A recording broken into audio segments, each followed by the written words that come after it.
Yeah, Mr. Eazi and Femi Otedola's daughter, Temi Otedola, had a very wonderful, lavish wedding. I think they had a traditional wedding in Dubai, and then, they did the other one, which was just concluded in Iceland. It was wonderful. The pictures are flying everywhere, and a lot of people are dreaming and wishing they're in their shoes. Well, that's it. The rich are the rich, the poor are the poor. And the Bible said that the poor shall forever exist, And it's true, the poor have to exist for the rich. But it's funny and ironic how it is the poor will make the rich rich. But that's it from there. I stumbled on a video where Mr. Eazi talked about how he built his wealth. He talked about the book that influenced him, Jay-Z's book, The Empire State of Mind. And in that book, he saw how music could expose him to a whole lot of opportunities, and then he exploited the opportunity to his benefit. It's wonderful to see that, yes, Mr. Eazi may not be as wealthy or have parents as wealthy as Femi Otedola, but, he was able to build something for himself enough to accord that respect and the opportunity to, get married to his daughter. And it's a beautiful thing because, we tend to always think, that you have to come from a very, very highly influential family to build the kind of wealth that Mr. Eazi did. And in a way, there are people who even come from influential families, and are unable to actually make something like that in spite of the opportunities that they were handed. But Mr. Eazi, found a way to help himself in between. For sure, there are definitely opportunities in between, supports here and there. Of course, there are.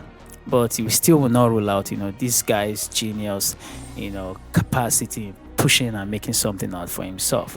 I'll play you the video for you so you hear, the video on how, he found his way up there in the social ladder.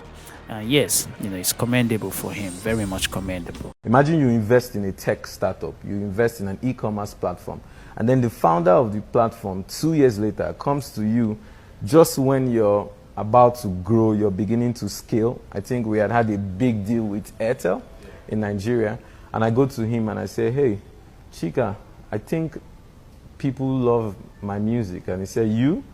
Music? Nah, you're joking. And then I went back, I came up with a proposal, with a deck.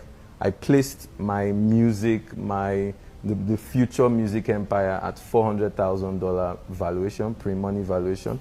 And then I went to him and said, hey, invest $100,000, post-money valuation of $500,000, and you get 20% of the empire. And he laughed. He's like, hey, Tosin, I don't think we want to do this. You know what? You've been working hard for 2 years, so you take this 2 weeks or 3 weeks holiday. I'm going to give you a 10,000 loan. Use that loan to go try out yourself and organize the concert. If you don't pay me the loan, it converts to a convertible loan. It converts to equity in the startup I invested in.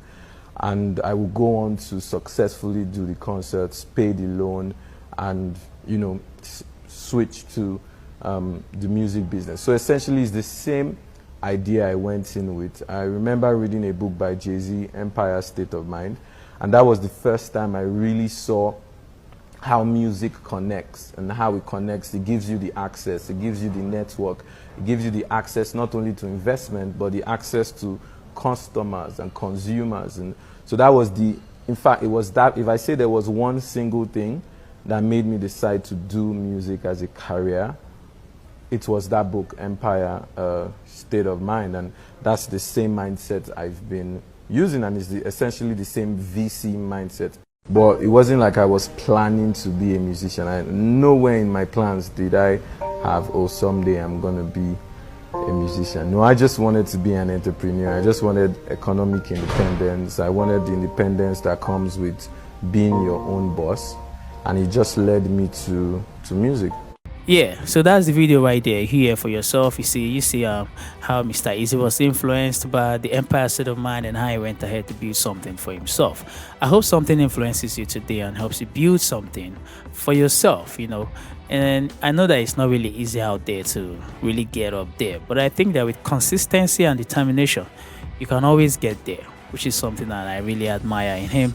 And I think that, he in between learned the ropes and, yes, continue to take advantage of or leverage every opportunity that he came across. So that's a big shout out to Mr. Eazi, and a big congratulations to the new wedded couples.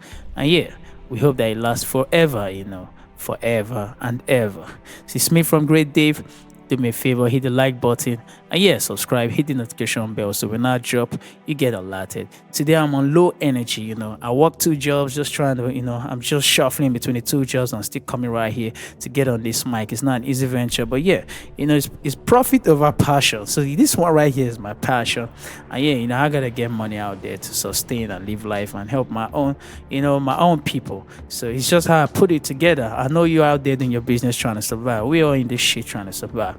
But still, regardless, I am gonna be the biggest entertainment commentator ever to exist in Africa. Just watch me.